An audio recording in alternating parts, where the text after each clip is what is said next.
Good morning, gamers. Welcome to the Gamers Roast Podcast. I'm your host, Joshua J. Alongside me, Wesley Lance. Good morning, everybody. Today is December. I don't even know the day because it's going crazy. You know what? It's a Thursday. It's the 14th. No, it's the not. 16th. It's the 16th. The 14th is my present. Every week, man. So it's the 16th. Welcome in. Honestly, we're going to leave this part in because... Oh, we are? Okay. This is how we start most of our shows. It was not a joke. Every week, he gets the date wrong. And I have to restart. So if you can't tell, my voice is a little crazy. Had a heck of a night, the other day. Down on all of that cough syrup, man. I was going to say popping them, freaking, gosh. Elderberry? No. Sambucol? No, what are the things, like the little nosled lozenges? Lozenges? Lozenges. Lozenges? I didn't know the word. I treated you like Google, where like you type the word kind of right, and it's like you probably mean this thing. Google is your friend when you actually are hungover and you can't remember the word. It's just like, you mean this. Cough drops. There it is. Cough drops, lozenges, Popping the them same cough thing. drops. You know, if you drank enough NyQuil, you probably could get drunk after you woke up. Well, no, you'd fall asleep. But then you'd wake up with a hangover, probably. It'd be the worst way to drink ever. It's alcohol. NyQuil is alcohol. It's like I got so turned last night. I don't even remember what happened. It's like all you did was snore. It's like, oh yeah, because I fell asleep. But you get to wake up with a hangover, so all the benefits of getting hungover. You get the worst part of it. Oh yeah, the worst part. That's the bad part, Unless from what I've been told. This is the Gamers Roast Podcast. Where Remember we talk. that episode when we talked about if you're drinking at 8 o'clock in the morning, we have a very different show. Yeah. Well, we've been drinking at 8 o'clock. We're just talking about drinking at 8 o'clock in the morning. No, this is just another recorded late night one. And so when these happen, it always goes off the rails a little bit. It's weird, man. But this is a gaming show where we try to talk about games. Although I don't think we're talking about gaming at all this week, given the articles you sent me. It is gaming. It's a gaming You engineered related. this episode to make me as angry as possible. It's gaming related. Well, I guess it sort of is. I mean, you'll see when we get there. Anyway. I'm probably going to name this something so that you already know part of what we're talking about. Oh, yeah. Yeah, for sure. But anyway. Football. Yeah. Hopping into that. We're already to week 15, which is insane because I've not watched a whole bunch this year, sadly. But also the Bears suck majorly. I mean, yes. Hey, did they end up winning that one game? What was it? When they were 24-10? Yeah. No. Of course not. We lost 45-30. Oof. Because Chicago, we don't want to win. Kind of town, Chicago. Virginia McCaskey's 100 years old. She doesn't know what she's doing with the team, and her family just wants their money when she dies. So, they don't really care about anything except money, not winning. She, I believe, does. But when you're 100, I think she's 101 now. What's her name? Virginia McCaskey. And she's like, she's got everything in the grave except her nostrils. Like she's old. She was, dude. Yeah, she'll be 100 in 2023. So she's 98 years old. Oh, 98. Sorry, I she added 4 years. She was born in 1923 in Chicago. So, I mean, she's up there. She goes to every game. I was gonna say, like, she doesn't really look 98. No, she's still kicking pretty good, but like for 98, I don't think she makes really any of the decisions, but I feel bad because she wants to watch another Super Bowl besides the only one of 85. Like, think about that. Think about it. You've been a part of the Bears for 98 years. Your father has given, like, the Bears, here we go. I've created the Bears. And she got to go to all the games, and she watched one Super Bowl win in 98 years. Now, they've won championships. Like, before there were Super Bowls, there were championships. They've won those. But Super Bowls, one of them. I feel so bad for her. Her formal title is Secretary of the Board of Directors. That's her actual title. She's empowered to speak for the interests of her children and grandchildren, effectively giving her 80% ownership of the team. She's not like actually the owner. Like she Wikipedia lists her as the principal owner, but like her actual title is Secretary of the Board. Well, it's because she's getting a lot older. She like doesn't have as much, like she's not as in tune with everything, but she just wants to watch the games and see them win. And I feel like her kids and her family just want her money. Like Like, she is a sweet lady. She is an amazing woman. Like, I'm not bashing her at all. But some of her family, they just want the money. So they do what gives them money. And it just sell the dang team. Get your cash and give it to someone who wants to win. Anyway, more on football. This Thursday night, it's Chiefs versus Chargers. I would say the Chiefs would win because of Patrick Mahomes. But he, I think, is the leading quarterback for interceptions this year. Like throwing them? Yes. Oh. Yes. His O-line has not protected him, just like ours has not protected Fields. But hey, don't put that on Mahomes, but we'll put it on Fields because we are partial, apparently. That's how it works. Anyway, I'm going to say it's going to be a close one. I would say Chargers by 3. Okay. We'll see what Chargers happens. by 3. You heard it here first, ladies and gentlemen. So bet against it because that's what happens. Put all of your crypto on who is it against? The Chargers against the Chiefs. Chiefs. So that's our football. We have a few more things on a gaming podcast that have nothing to do with gaming before we get to the gaming portion. The last 20% of the podcast. Like coffee. Yeah. That's why it's called the gaming the roast part. Ba-ba-ba. And we have an actual roast. So, but yeah, this week it's more Dunkin. Yeah, and I've never heard of this one because I've never seen it and it piqued my interest. Dunkin' Donuts Girl Scout Thin Mint Coffee. So I got kind of hyped when I saw it and I wanted to grab it. So we're going to try it. I don't know what it is about Thin Mints, but nothing tastes quite like a Thin Mint. Also, I got the white controller, new one for the Series X, and I don't know. There's just something about it just being white, like just perfectly like, I don't know. It's so cool. Hashtag don't take that out of context. Oh, 100%. My bad. I have the black one too, okay? and the yellow one. Hashtag Xbox in the 1930s. Anyway. Oh my gosh. It's, yeah. But it is cool. I mean, I'm trying to get a lot of the colors. So, all the colors of the human race. Is that Newsboys? All the colors of the rainbow. I think so. I don't know. Maybe it's Chris Rice. I don't know. Can we drink the coffee? Before Let's drink the coffee. All right, Dunkin' Donuts, Thin Mint.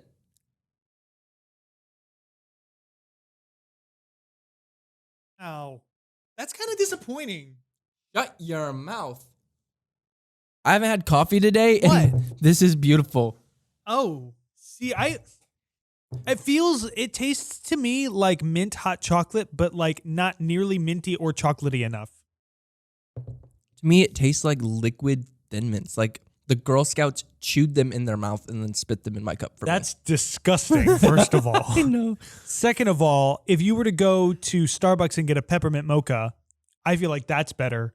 Or just about any like local cafe and get like their peppermint seasonal drink, I feel like that tastes better. Like this it's not strong enough peppermint or chocolate for me to like prefer that to just about anything else I could But that's what I like about it. It's just subtle. It's just there. It's not trying to be like, look at me, I'm the spotlight. That's what I want about mint, though. Like, what are the purposes there for mint because it's just there. It's just like, I'm here to caress your taste buds and to chill. And I'm like, thank you, because sometimes I need that, okay? No. I need the calmness. It's not even caressing. It's like if you ask for a hug and somebody just goes like pat you on the shoulders. And you're like, that's not what I wanted. I wanted a hug. I wanted a hug, Thin Mint Coffee. Not a pat on the back. Well, it's hugging me, so maybe you just aren't worthy of the hugs that Thin Mint Coffee has to give you from Dunkin'. That's a 4.5 for me. That's just really disappointing. Well, I mean, it tastes good. It's just not what I was expecting. Like, it's not bad, but I'm going to give it a 7. Oh, really? It's like my favorite. I might bump it up to a 5.5. The hardest part about rating these coffees is we have some coffees that I also rated 7 that blow this out of the water, but it's also one of those things where there's so many coffees. It's just in different kinds. Like this is a cold coffee as opposed to hot coffee, as opposed to how I'm feeling in the moment. And I haven't had coffee today. So I'm going to give it 7. Respectively, in the grand scheme of things, this would be probably a 1. Most of the coffees we try would be a 1 in the grand world of coffee because, okay, yes. You know what I'm saying? But so take all of our ratings with a grain of salt. Again, we are not professionals, so get off our backs. 5.5. 7. Sorry. Sorry. I'm going to give it a 10. Okay, yeah, you'll give it a 10. My first 10 of the podcast over is the Dunkin' Donuts. No, that would be such a waste of a 10 spot. It really would. I don't know that we're ever gonna give a 10, honestly. If we didn't give it to the Kayakopi, it's gonna have to like if it was that black ivory made from elephant dung, I might. I don't know, man. Can we not drink coffee that was made from poop? But you gotta admit that was the best coffee. I wish I would have tried it hot because like It wasn't as hot. Yeah, I've been thinking through it and I'm like, I was sipping so gingerly to not get the grounds, and it wasn't hot that like I feel like I didn't enjoy it the way it was supposed to be enjoyed. I would have done it in if I had to redo it, I'd do it in a French press. Yeah, oh, absolutely. Definitely. Which I have now. Oh, my. Time for the legit roast of the week. Yes. So, I don't know why we're acting like this is like the first episode. If you're new here, if you haven't been listening to the 20 other episodes we have available. Well, I mean, it started out because I was already off the rails. So then I was like, well, just so you know, this is actually a gaming podcast. Yeah. So that's how it started. So this is the section of the show where we roast something related to gaming, whether it's a person, a company, a game. And this week... this is the part of the show. The part of the show where Larry comes out and sings a silly song. Microsoft is selling a $25 Red Ring of Death poster to commemorate its greatest console failure. You can buy a glossy, like it's actually kind of a cool looking poster. They have designed like a glossy poster that it's just the Red Ring of Death and just says Red Ring of Death on a black background. And like that takes some guts, man.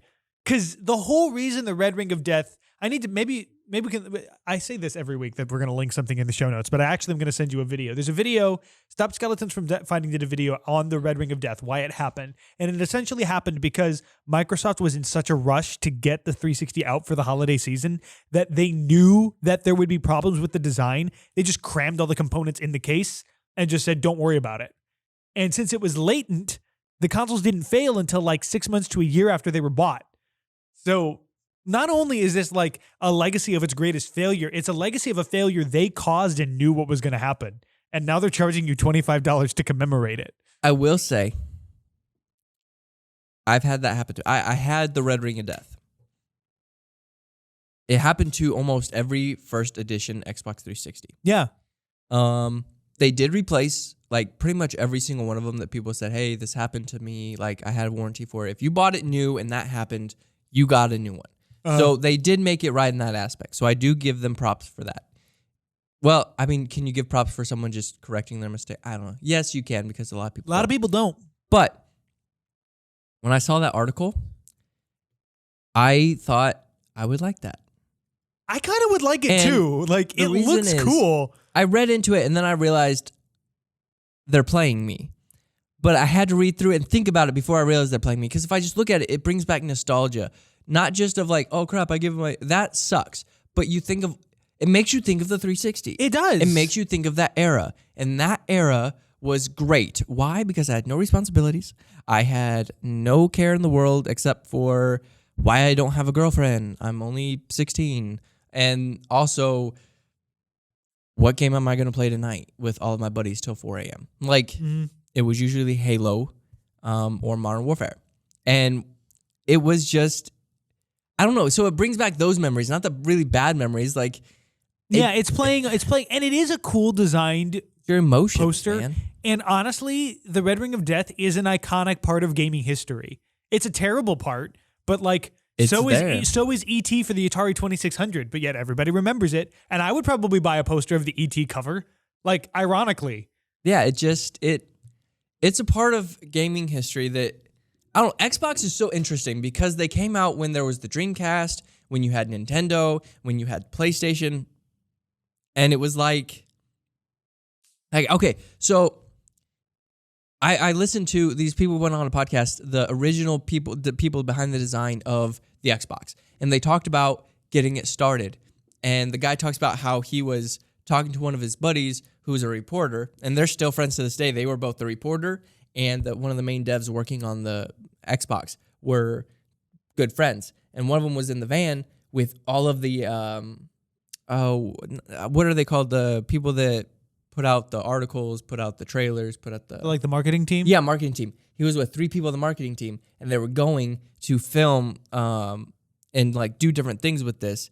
And the reporter called his friend and goes, hey man, so there's rumors going around that you're creating this system and that you're doing all these things and blah, blah, blah. And he's like, so I'm on the phone with 3 of the marketing team behind me that know everything and know what they can and can't say to people, what it can and can't be allowed out. He's like, and I'm over here like, I can't really talk about this right now. I can't really talk to you. And he's like asking me all these questions. He's like, it was so stressful. But just listening to the whole story of how they came out with this system in spite of the PlayStation and all that stuff, the reason they called it the Xbox 360 when they went from Xbox to Xbox 360 is because PlayStation was already at the PlayStation 2 and came out with the PlayStation 3. So they didn't want people that don't know anything about games to be like, oh, well, I'm getting an inferior console because I'm getting the Xbox second, 2 not the 3. Versus the PlayStation 3. So that's why they went 360, and then like, well, and then bizarrely went back to Xbox One. You know, so it's like that's why they didn't really have the same numerical names. Yeah. Like, I don't know. It was a really cool thing to listen to about how they came out with it. Yeah. And so everything about the Xbox is iconic, and including the Red Ring of Death. So I get it. It also is kind of jacked up that they're like, hey, so I agree with you. It's kind of like... I like this comment on the article. And I don't ever read comments on the podcast. I read them to myself all the time. It's probably why I'm so sad. But it's Wheel Divot. He says, for all of Microsoft's many faults, I really like their attitude to the gaming space. Games for Windows Live was an absolute debacle, but it seems like they took the opportunity to learn from how bad it was. Similarly, the acknowledgement of the failure of Kinect and how it ruined Lion's Head is refreshing. Cold comfort to the employees of that company who lost jobs and years of work, but such is unfortunate reality of the corporate world, and these types of failures are hardly unique to Microsoft. I think most consumers, and probably gamers especially, will forgive you if you're honest and sincere in your efforts to rectify issues and learn from past mistakes. As this shows, we might even become rather fond of each other. And then somebody else said something about capitalism. So, Was that you? No, it wasn't me. Somebody said, talk about, acknowledging your mistakes and making money off of it, Capitalism 101. So it was not me. I mean, it is true, though. That's having, So anyway, $25 for an admittedly pretty cool poster, but definitely kind of... Come on, man. Kind of giving the finger to your consumers because you're like, haha, yeah, we messed it up and you got to pay us more money to celebrate how badly we messed up. It's like slapping your wife and then taking a picture of it and then be like, you want to buy this picture I just took of you in shock that I slapped you?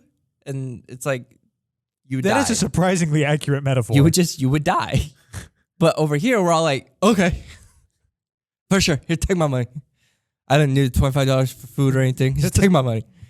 That is a surprisingly accurate metaphor. I'm just sorry, I'm trying to get over that. I was like, wow, that actually, I thought that was going to be one of your weird things that you just say. And I'm just like, what are you talking about? I was like, no, that works actually. Yeah. So anyway. Now on to the fun thing that's in the title. NFTs. So many NFTs.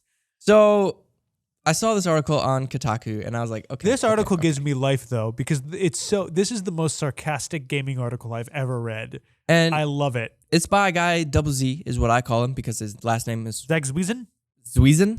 Zwiesen? Zwiesen? Zwiesen. Zwiesen? I think it's Zwiesen because there's an E in there. It's good old Zach Double Z. Wrote this article.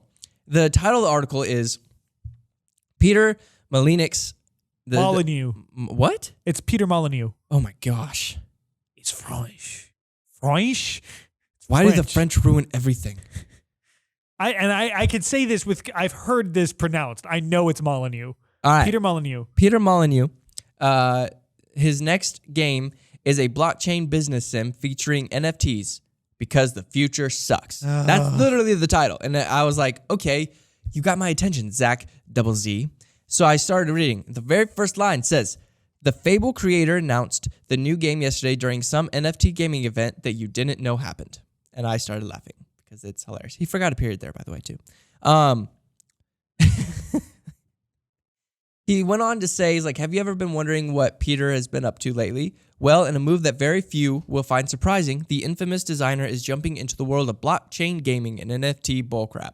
His next game, Legacy, is built entirely around the technology and crypto gaming. He said Molyneux, who once got a bunch of people to tap a cube for fun, announced yesterday... I wanted to click that link. I know. I'm going to actually click it real quick. You keep reading. At the weekend-long Gala Games Galaverse in Las Vegas, that the company's next big video game is Legacy, which described as a blockchain business sim. Then he says, raise your hand if you knew there was Galaverse happening in Las Vegas. I did not. I did not. According to Molyneux, and he and his company, 22 Cans, which is a hilarious name, had been working on Legacy when he was contacted by the folks over at Gala Games about possibly making something powered by the blockchain. Turns out Legacy was a perfect fit for crypto gaming. As Molyneux explains it, every mechanic in Legacy was tailor-made for the blockchain environment. How exciting? Question mark. In a blog post from Gala Games and Molyneux, they explain Legacy actually is, or at least they tried to explain it.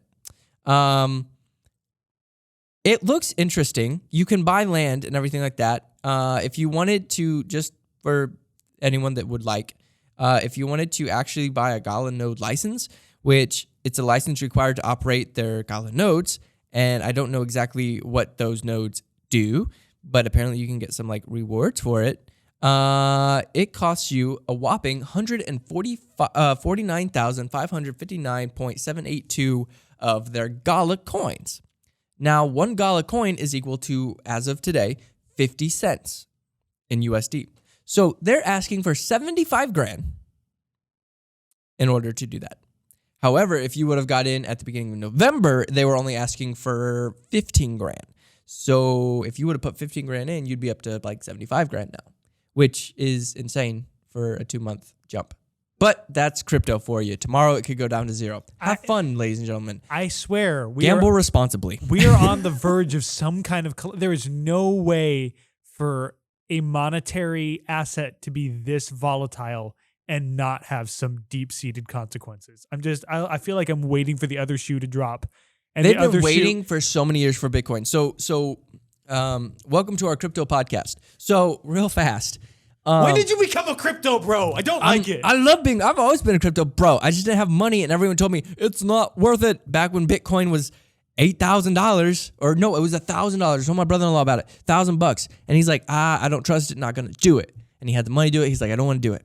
And I told my parents about it. They're like, no, don't do it. I listened to Dave Ramsey. He's like, you are a fool if you think you should get into crypto. What are people doing out here with credit cards and crypto? So I was like, okay, he knows what he's talking about. He has lots of money. I won't buy into crypto.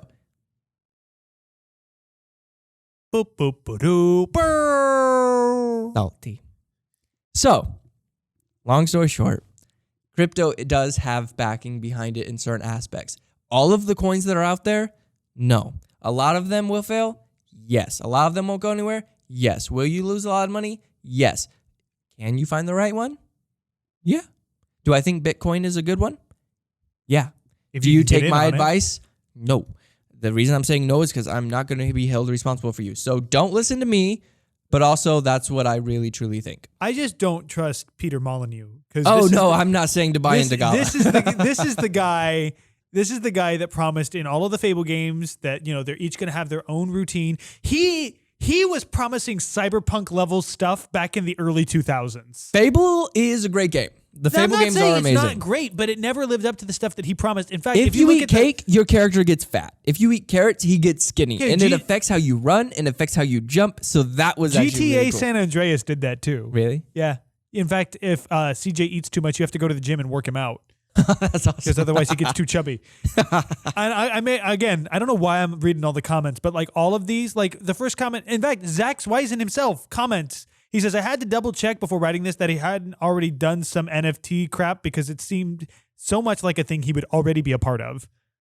So like he's always been in these weird, like another one is, and each NFT, another comment is in quotes, like it's him, like, and each NFT will have its own personality and daily routine. They'll interact with each other and tell you their needs. Like Cyberpunk does that, but he was saying that Fable would do that back before it could actually do that. Right. So... yeah, it doesn't It's interesting. I mean, it goes on to just say, like in Legacy, players will create digital products and buildings from thousands of available parts. These plans are then manufactured by an army of workers. I hate that term, first of all. And after that, players are free to trade anything and everything with other players around the world to dominate the open market. If that's not the evilest sounding thing I've ever heard. Army of workers. And dominate the market. The man is creating Roblox again. Yeah. He's creating a little bit better digital graphics. Not much. They're smooth, not Minecrafty. Dude, this looks like Roblox. In fact, I would actually say that I've seen Roblox games that look better than what little I've seen of Legacy. Roblox plays on the the sad little children of the world that steal their mom's credit cards and buy everything. So Roblox, I really have a huge hate for. Oh, I know you do.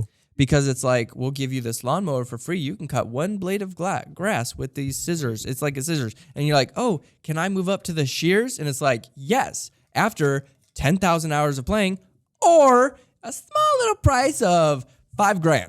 It's like, oh, so I'm just going to have scissors forever? And they're like, wow, yes, unless you give us our money. It just sucks. Like, even Fortnite is less invasive than that. That's At least true. they give you good stuff. Like, you can buy an Avenger skin. I could be Iron Man playing Fortnite. That's worth it to me. That's cool. Do I do it? No. Why? Because it's still dumb. But you could do it, and I'd see that would be more cool to me than going, I moved up from a pair of scissors to a pair of shears. Yeah. Yippee-ki-yay. Gosh.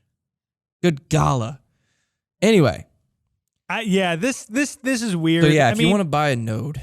It's about right for Peter Molyneux, but don't do it, guys. $75,000 for a node. If you're gonna get involved with NFTs, which I highly recommend you don't do this one. Like, find one that might be a little bit more stable. I don't know, man. You can get Peter Molyneux looks like a discount Jeff Bezos. I just realized that.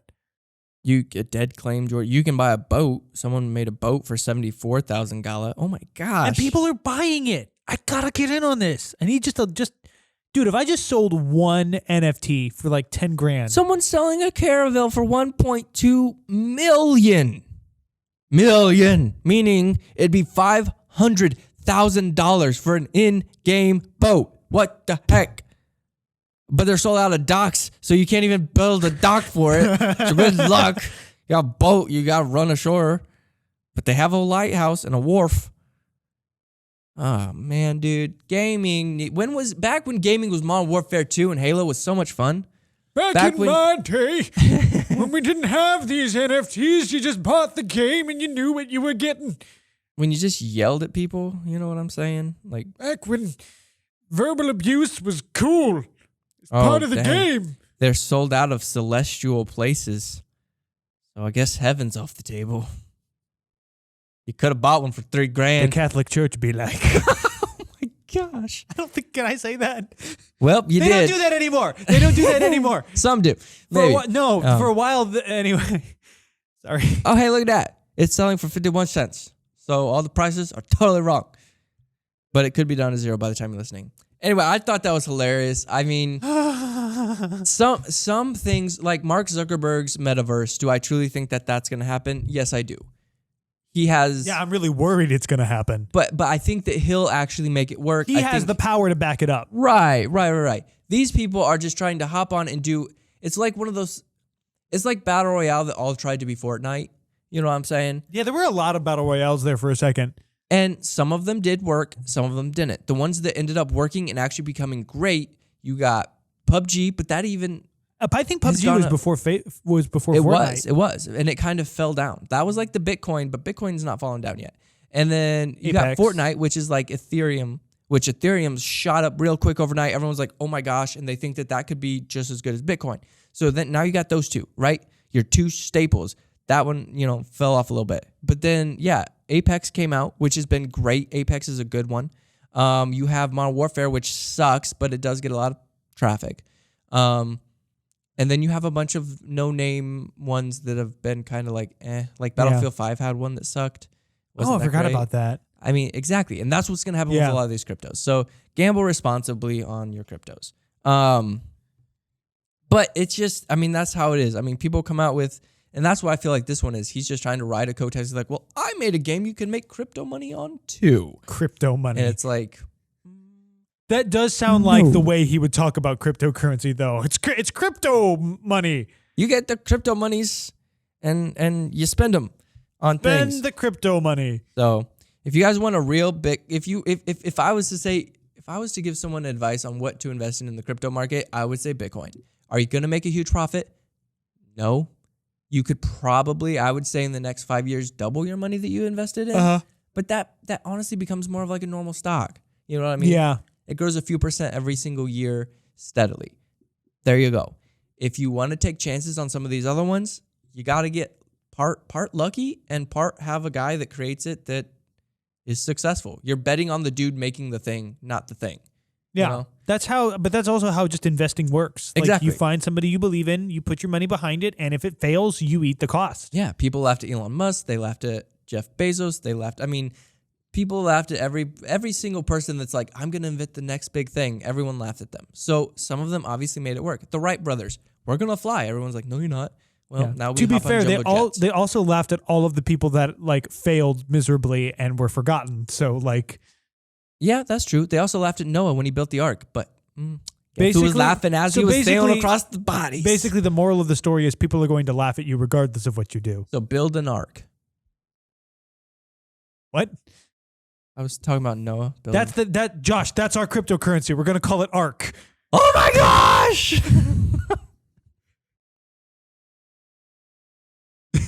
I'm Instead gonna. of mining for We could get- ARK, we you could have get- to like float for it. You we have to could- fish. You have to fish for ARK. We could get all the Christians just by telling them God told us to, and it's a biblical reference, and they would do it. But we'd have half of them saying that we were the Antichrist. But you have to buy 2 of them at a time. You have to buy 2 at a time. Oh, you can get bundles of 7. Never 6. Never 6. If you get 666, we throw in one for free. just to get it. Or we back. take away one. Yeah. 666, we're like, no. One just disappears.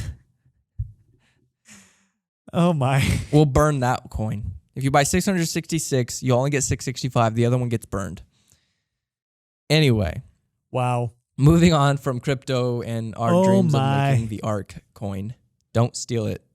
Anyway, Epic Game Store leak reveals 14 free games coming this month. This is insane, especially if this leak is true and the first one is, we'll get to it.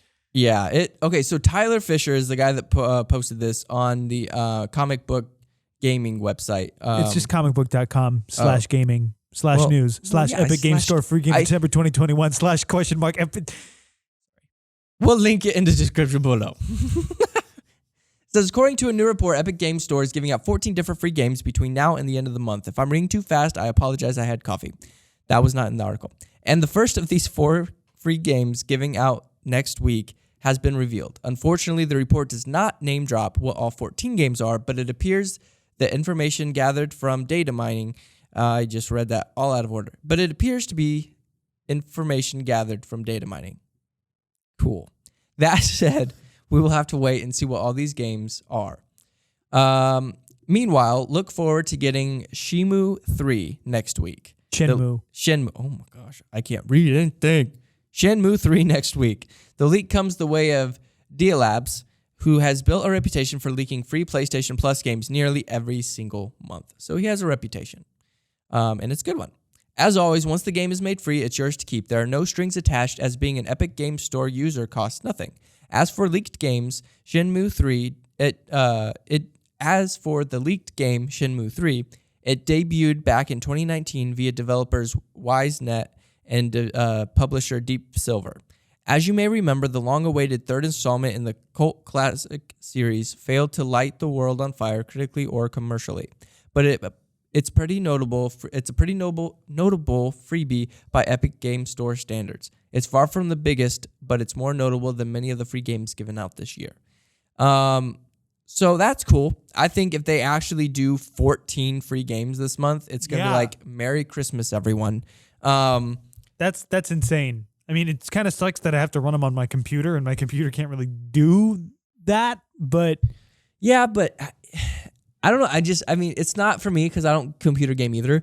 But it's just cool to see gaming things like this happen. Yeah. You know, people out there doing this stuff. Like, I don't know. To me, it's really cool. I think go for it. You know what I'm saying? Like Epic Games they were like Ethereum to Bitcoin, and Bitcoin was Steam. Like they're shooting up. They're actually they're being taken notice of. You know what I'm saying? Like it's now not what's on Steam. It's okay, what's on Steam and what's on Epic Games. It's not there. It's They're not getting Steam. there, though. It's not that, but it is getting there. It's definitely making its way downtown. So making my way downtown, walking fast, faces passing, I'm homebound. that should be our ending song. But yeah, so 14 free games. I don't know what is happening. I'm sorry. Keep an eye out for that. Yeah, I actually will be. I mean, even if there's one or two that I'm interested in, it's free. Yeah. Like, it's free. So why not? Our last little deal of the day comes from Cointelegraph. I don't like this picture. I don't know what it is about this picture it looks like a WikiHow image. It says unlocking the potential for new for NFTs with new hyper gaming platform. The gaming sector appears to be ablaze with activity, especially with new NFT-based projects coming up almost on a daily basis. I'm telling you, everyone's trying to make them. This new platform claims to be the world's first play-to-earn hyper-casual gaming platform that offers crypto rewards. What does hyper-casual even mean? Don't know. You're super hyper, but you're casual about it. You're like, I'm so hyper right now, but you don't say that. You're just like, yeah, man, like I'm hyper right now. Like casual gaming to me sounds like Minecraft, Slime Rancher, like these games that you can just like get in, play for a couple hours and be fine. So like hyper casual, does that just mean like you play for like 2 minutes? I guess that is mobile gaming. Yeah. You just hop on and play for a little bit. But it says Wham is already working on a product available for testing. The project has also attracted an experienced team of investors who are well-versed in the gaming and blockchain sector behind the project. In terms of future development, Wham users will be able to create their own games with AI-assisted technology using their phones. Wham NFT owners will also gain access to some highly exclusive tournaments. So again, it's all about, do you have one of their NFTs? And if you do, you can then get in, make the money, do the thing. But you have to at least spend probably thousands of dollars to get one of these NFTs. Josh, forgive me if I sound like a broken record, but you know what else this sounds like? What? This sounds like Roblox. You make your own games with AI's assisted technology. Like everyone. I'm not saying these are good, all bro. Of these. What is happening? What is going on? Like, I don't understand what is happening. The world is Everyone crazy. is just making Roblox again, but charging thousands of dollars for it. What world do we live in? We live in the world of people are all, it's like oh my gosh, it's the crypto gold rush. Like literally the crypto gold rush. How did there, prospector? We got NFT up in them there hills. Like that's what's happening. You gotta be careful because somebody's gonna come and shoot you. Jump your claim. Everyone's running to grab these NFTs, and a lot of them are fool's gold. And people are spending their fortune on it, thinking, "I'm going to be rich if I buy this mountain, right, and this NFT." And some people are going to end up rich. That's the thing. Yeah, and it's usually the ones that are leading the gold rush, and like saying, like, "Hey guys, look what I built. Buy these NFTs." It's the whales is what they're called. The richer people that can do the thing that like, oh my gosh. Like one guy, he bought a bunch of Shiba Inu coins. He bought like $10 million worth of Shiba Inu. It went up because he bought so much. So then he moved it over to another wallet, which freaked everyone out because they thought he was going to sell it, which would drop the price that they all sold. So then he bought another $2 million worth when it dropped in price. So then it went back up. So then he sold half of his for his profit, and then it went back down. And it's like he's just playing with the coins. And like that's what's happening. So unless you know exactly what you're doing, or you have money that you can know that you're going to lose and be okay with it, then go for it. Invest in crypto. Because if you do lose the money you already expected to lose, no big deal. If you lose the money you were supposed to pay your house and mortgage, things like that, that's a problem. Well, then your family leaves you. So don't do that. Just, don't do that. But yeah, that's what I think it is. It's the crypto gold rush. I never thought that I would live in a world that doesn't like, the world has never made sense to me. Like, let's just be clear here. But this somehow makes even less sense. Yeah. Like, I feel like this is going to be a weird metaphor. I've always been interested in the idea of higher dimensions, we live in a 3D world, but like 4D, 5D, whatever. And I've always been trying to wrap my head around it. And I've watched some videos about it. And basically, if you have a 4D object in a 3D space, if you bump it a certain way, it just disappears. And like you just can't see the fourth dimension. I feel like something is hiding in the fourth dimension that everyone else can see, and I just can't. I mean, don't get me wrong. I have hundreds of dollars in crypto. I'm also down hundreds of dollars in crypto. But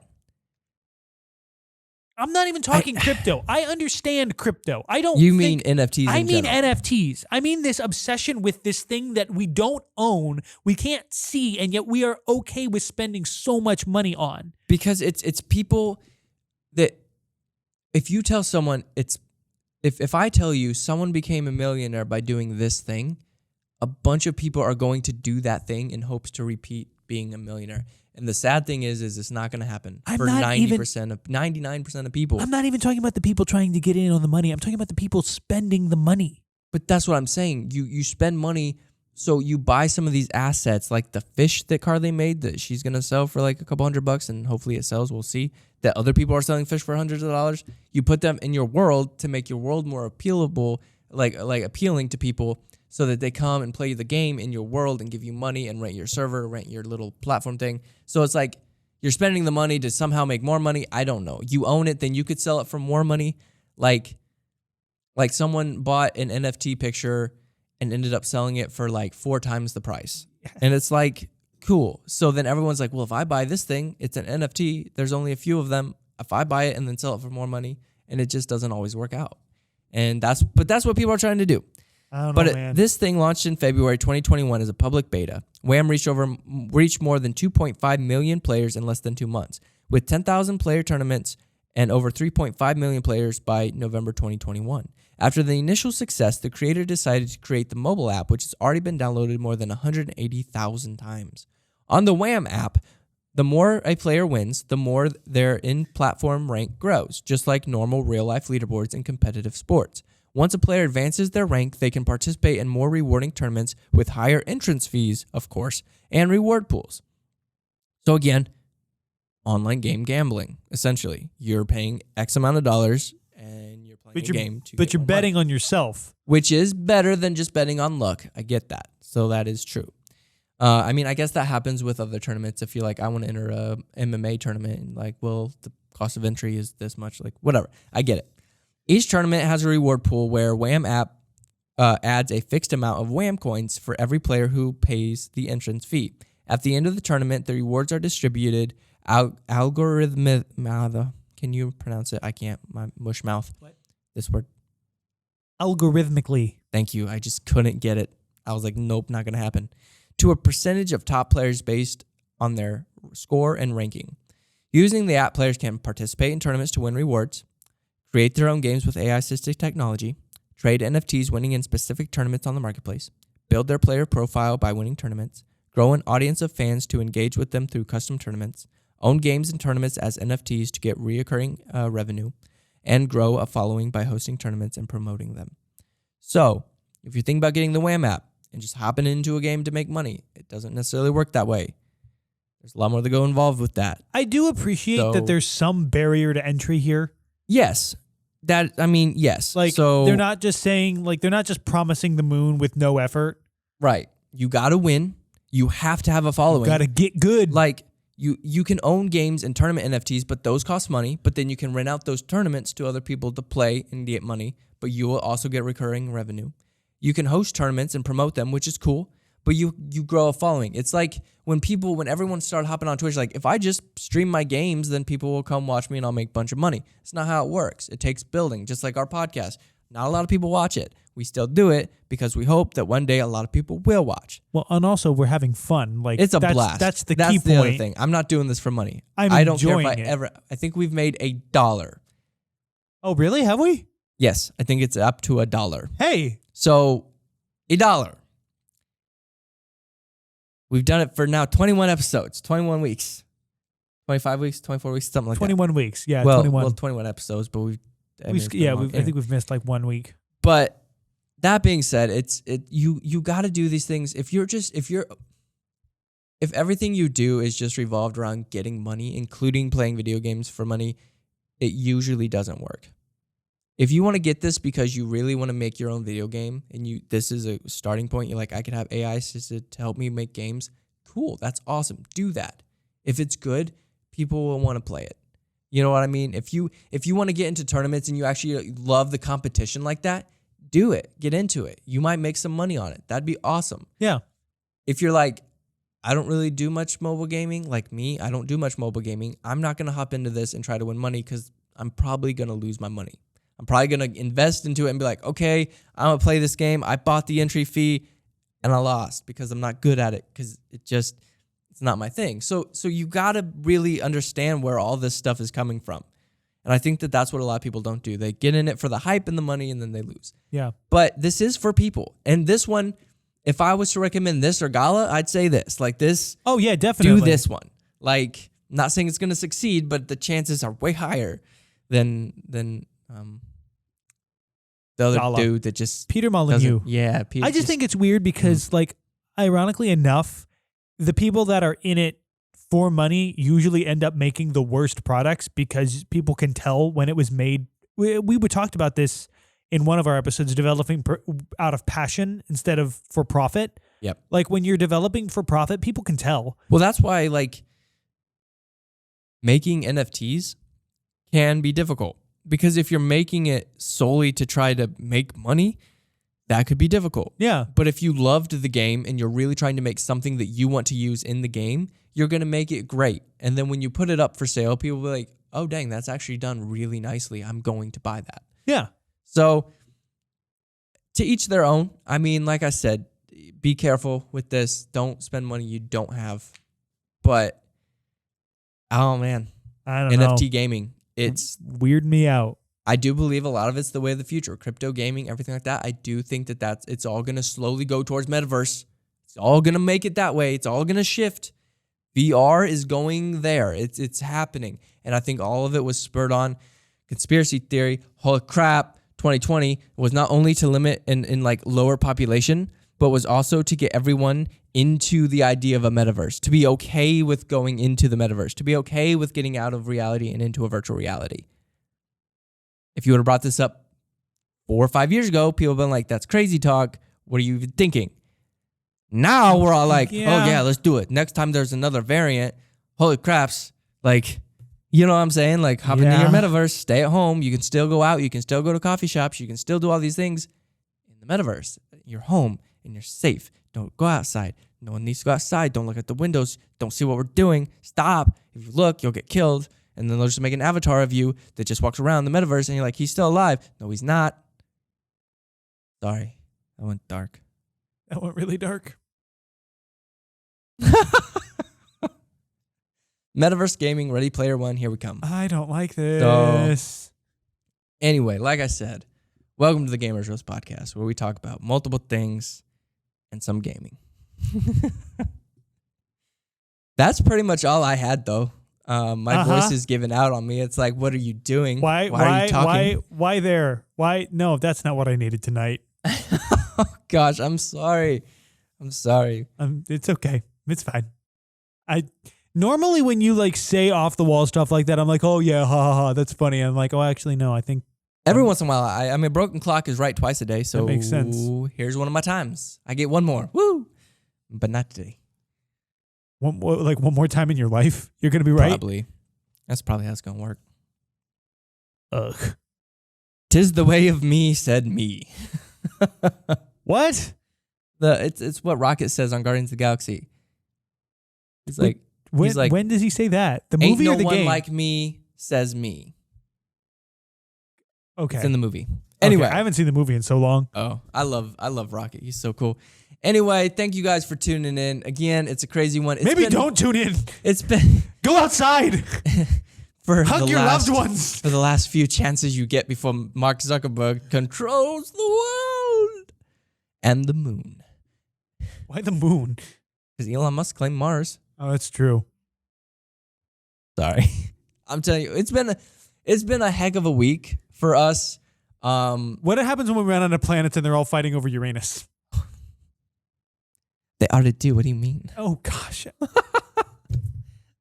I hope you guys have had an amazing time listening Thanks to us. Thanks for sticking with us through this episode. Man, you guys are troopers. This ending is going to make it all worth it, man. Yeah, for real. Like I said, hope you guys have had a great time. I do every week, even when it's crazy off the wall. It just brings a smile to my face. So if anything, you guys give me a reason to be happy and just really enjoy these hour a week that if we really get going, I'd do 2 hours. I'd be down. Honestly, we have so if much we could talk about. Like you guys don't even know. We could just start posting our before show conversations. No. Yeah. Let's not. Anyway, thank you guys. Have a great night. Bye-bye. Drink lots of coffee. Have a great night. Have a great day. Have a great day. It's daytime for you. It's nighttime for me. Have a great day. Drink lots of coffee. Play lots of games. Man, I hope we see you next week.